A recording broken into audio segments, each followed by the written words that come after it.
सन 1947 की गर्मियों का समय था। जिन्ना, पंडित नेहरू और लॉर्ड माउंटबेटन के बीच भारत के बंटवारे की कड़वाहट भरी जद्दोजहद चल रही थी। नेहरू और माउंटबेटन के रिश्ते दोस्ताना थे। वहीं जिन्ना की न तो नेहरू और न ही माउंटबेटन से बनती थी, मगर जिन्ना ब्रिटिश एस्टेब्लिशमेंट के चहेते थे।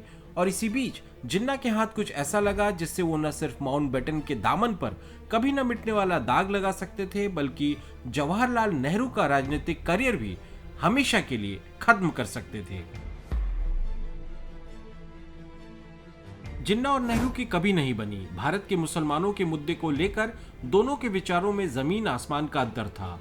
पहले वो एक दूसरे के साथ अपने मतभेदों को पूरी तहजीब के साथ व्यक्त किया करते, मगर धीरे धीरे दोनों के बीच मनमुटाव खुलकर सामने आ गए और दोनों की बयानबाजी में कटुता बढ़ती चली गई। जिन्ना ने अपनी राजनीति की शुरुआत कांग्रेस में ही की थी, मगर कांग्रेस में उन्हें कभी भी वो सम्मान नहीं मिला जिसकी उन्हें उम्मीद थी। कांग्रेसी उनके भाषण के समय हो हल्ला और हुटिंग किया करते। जिन्ना ने 42 साल की उम्र में दूसरी शादी की। तब उनकी पारसी पत्नी रतनबाई की उम्र मात्र 18 साल थी। कांग्रेसी इस पर भी फप्तियां कसा करते।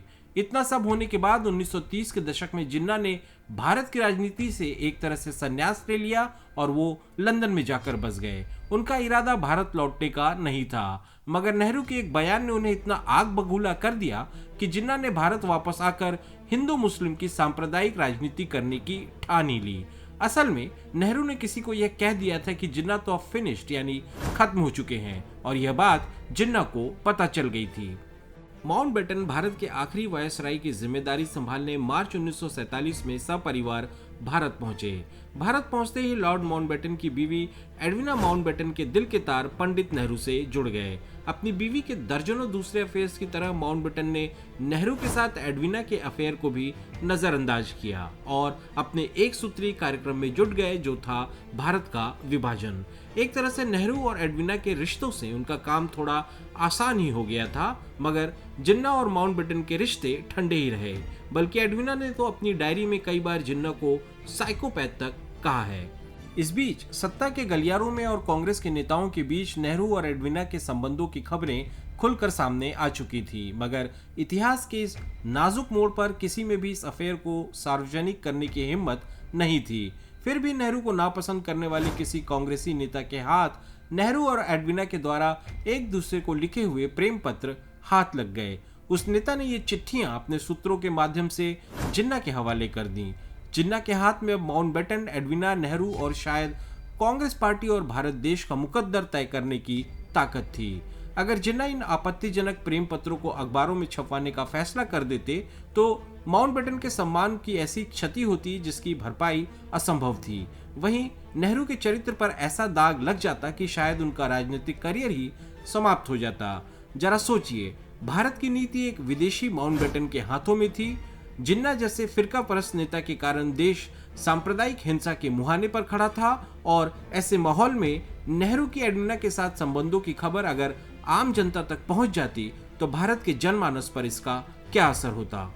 मगर जिन्ना ने एक जेंटलमैन की तरह इस तरह की घटिया राजनीति करने से इनकार कर दिया। उन्होंने अपने नजदीकी सहयोगियों के साथ इन बॉम्बशेल चिट्ठियों पर चर्चा करते हुए कहा कि seizures wife should be above suspicion, जो कि एक प्राचीन रोमन कहावत है।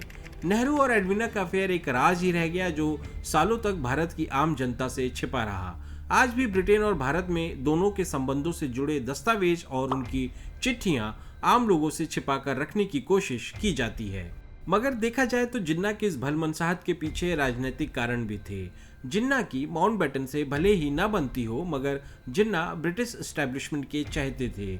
उन्हें भारत की राजनीति में मुसलमानों के मसीहे के रूप में ऊंचे पायदान पर बिठाया ही था अंग्रेजी हुकूमत ने। विंस्टन चर्चिल तो जिन्ना से गुप्त रूप से पत्राचार करके कांग्रेस पार्टी और भारत को कमजोर करने की सलाह दिया करते। इसलिए जिन्ना कभी भी ऐसा कदम नहीं उठाते जिससे भारत में ब्रिटिश राज के सम्मान को हानि होती।